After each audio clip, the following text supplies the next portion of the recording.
আসসালামু আলাইকুম ওয়া রাহমাতুল্লাহি ওয়া বারাকাতুহু। প্রিয় দর্শক, আশা করি ইনশাআল্লাহ আল্লাহর রহমতে ভালো আছেন।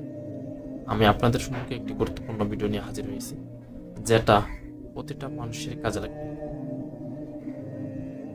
অনেকে আছেন যে অনেক কবিরাজের কাছে, অনেক ডক্টরের কাছে, অনেক ডাক্তারের কাছে চিকিৎসা নিয়েছেন, কিন্তু আপনি শেফা পাচ্ছেন না।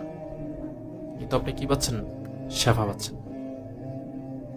কেন শেফা পাচ্ছেন না?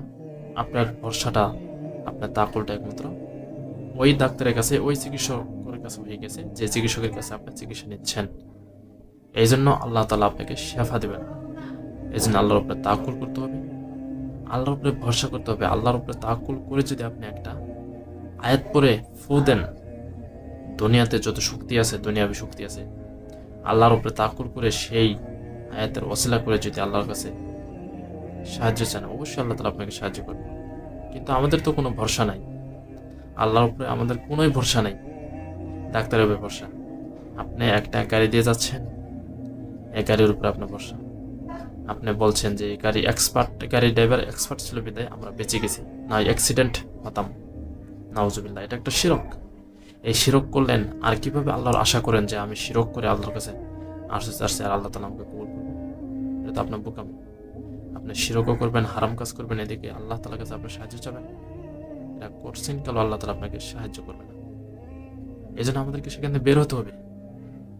আপনার কথার দ্বারা, আপনার কাজের দ্বারা, কর্মের দ্বারা বাস্তব জীবনে কোনো মানুষ যেন কষ্ট না পায় এবং আল্লাহ তালার বিরোধিতা যেন না হয়, সেটা খেয়াল রাখতে হবে। আর আপনি চিকিৎসা নেবেন, আপনার যে প্রবলেম, সমস্যাটা, যার কাছে চিকিৎসা নেন, আপনি আল্লাহকে বলবেন, আল্লাহ আপনার বান্দার ওসিলা করে আমি এই ব্যক্তির কাছে চিকিৎসা নিচ্ছি, এর ওসিলা আপনি ভালো করে দেন। আপনি তো একমাত্র শেফা দান করি, ইয়া শাফিয়া, আপনি একমাত্র শেফা দান করি। আপনার মতো আপনার সমকক্ষ আর দুনিয়াতে, পৃথিবীতে, আখিরাতে কোথাও নাই। একমাত্র আল্লাহ, আপনার কাহার, আপনি জব্বার, আপনি শেফা দান করেন। অবশ্যই যদি আল্লাহর কাছে পরিপূর্ণভাবে 100% আপনার নিয়ত যদি সহি হয়, আল্লাহ তালা অবশ্যই আপনাকে সাহায্য করবে, আল্লাহ তালা অবশ্যই আপনাকে মাফ করে দেবে। প্রিয় ভাইয়েরা, প্রিয় বোনেরা, অবশ্যই তাওয়াক্কুল করতে হবে। তাওয়াক্কুল তো আল্লাহর উপর। অনেকেই জানেন যে আমি জিন, জাদু, বানকুফরি ইত্যাদি বিষয়ে কোরআনিক চিকিৎসা দিয়ে থাকি। যারা এগুলো বিষয়ে আক্রান্ত আছেন, তারা সঠিক কোরআনিক চিকিৎসা নিতে এই ভিডিওর পাশে নাম্বার দিয়ে আপনারা যোগাযোগ করেন।